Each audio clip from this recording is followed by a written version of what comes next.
ഇന്നലെ രാത്രി നമ്മുടെ ടീം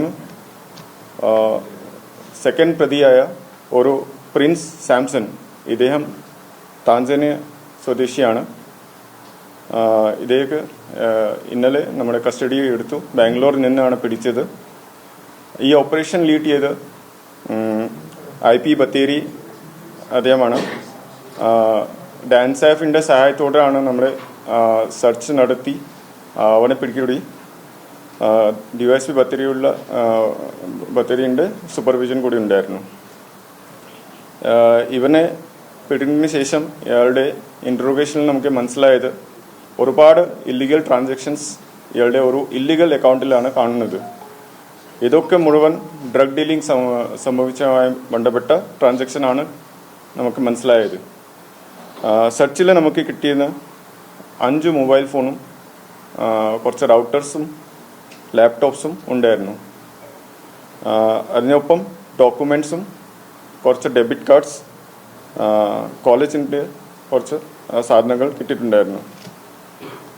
2 മാസത്തിനകത്ത് തന്നെ ഇദ്ദേഹത്തിൻ്റെ അക്കൗണ്ടിൽ ഒരു 80 lakhs ഓളം ട്രാൻസാക്ഷൻ കാണുന്നുണ്ട്. പക്ഷേ 80 lakhs 80.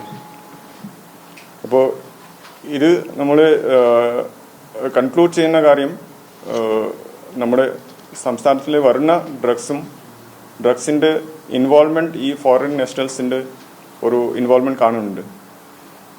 ആദ്യത്തെ അങ്ങനെ അറസ്റ്റ് അല്ല, മുമ്പും നമുക്കറിയാം. ഓൾറെഡി അങ്ങനെയുള്ള ഫോറിൻ നാഷണൽസിന് നമ്മുടെ കുറേ പേര് അറസ്റ്റ് ചെയ്തിട്ടുണ്ടായിരുന്നു.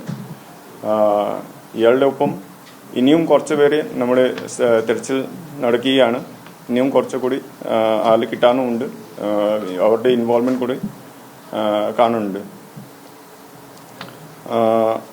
നമ്മുടെ മാക്സിമം ഇൻറ്റൻഷൻ ഈ കിട്ടുന്ന സാധനങ്ങളുടെ ഡ്രഗ്സിൻ്റെ ലഹരിൻ്റെ സോഴ്സ് വരെ എത്തുന്ന ഒരു ഉദ്ദേശ്യമാണ്.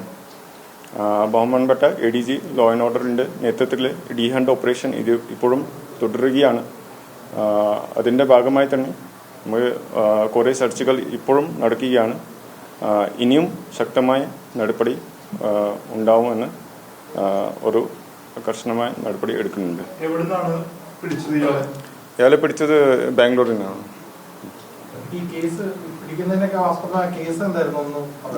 കേസ് നമുക്ക് 24-ാം തീയതി മുത്തുങ്ക ചെക്ക് പോസ്റ്റിൽ SI സോബിൻ്റെ നേതൃത്വത്തിൽ ഒരു സെർച്ചിങ് നടക്കുകയായിരുന്നു. ആ സമയത്ത് ഒരു ബൈക്കിൽ, ഒരു 2 വീലറിൽ ഒരു സഫീഖ് എന്ന ആൾ നമ്മൾ പിടിച്ചിരുന്നു. സഫീഖിനെ സെർച്ച് ചെയ്യുമ്പോൾ 94 ഗ്രാം MDMA നമ്മുടെ കയ്യിൽ ഇയാളുടെ കയ്യിൽ പിടിച്ചത്. പിന്നെ ഇയാളുടെ ബ്രാൻഡ് ട്രാൻസാക്ഷനും പിന്നെ കുറച്ച് ഇൻട്രോഗേഷൻ ചെയ്യുന്ന ശേഷം ഇങ്ങനെയുള്ള ഒരു കണക്ഷൻ നമുക്ക് വ്യക്തമായി. സോറി, അങ്ങനെയാണ് കുറേ ഇൻവോൾവ്മെന്റ്.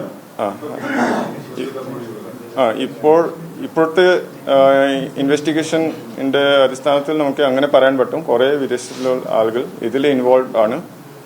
സോഴ്സ് നമുക്ക് ഇവിടെ പ്രൊഡക്ഷൻ ഇല്ലെങ്കിലും